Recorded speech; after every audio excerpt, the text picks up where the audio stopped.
Hello friends, welcome स्वागत तुमचं आजच्या व्हिडिओमध्ये. तर ह्या चाफ्याचं झाड असा 2 दिवसापूर्वी माका तर लावचा होता, पण आमच्याकडे पाऊस खूप होतो तर त्यामुळे माका तर लावक नाही मिळाला. तर आता आम्ही तर लावतो. 2 दिवसापूर्वी जास्त पाऊस होतो त्यामुळे सगळीजण मनाक लागली जास्त पावसात झाड जगत नाही, तर आज थोडं तापलं त्यामुळे आज झाड लावतो.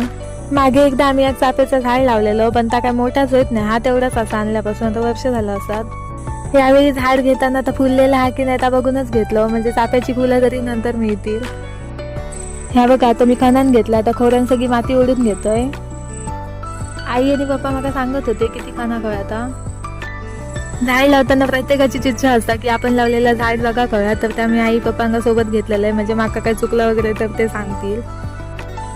तर आई आणि पप्पांनी मला सांगितलं नाही की चाफ्याचं झाड लावताना त्याच्यात हळद टाकूची असता. ही गोष्ट माका काय माहिती नव्हती. मी लावलं असते तर असंच लावणार असतोय.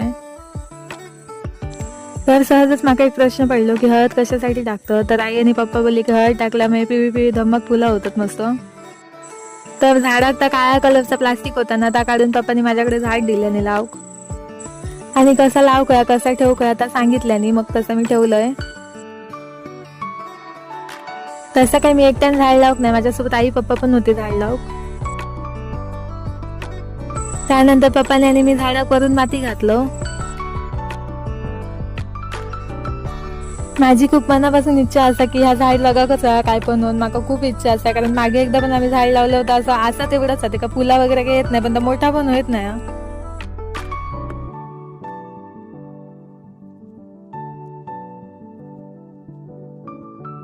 आमचा तर झाड लावून झाला. काय मग कसं वाटलं व्हिडिओ माका कमेंट करून नक्की सांगा, आणि व्हिडिओ आवडला असेल तर लाईक शेअर आणि सबस्क्राईब नक्की करा. बाय बाय, भेटूया अशाच एका नवीन व्हिडिओमध्ये.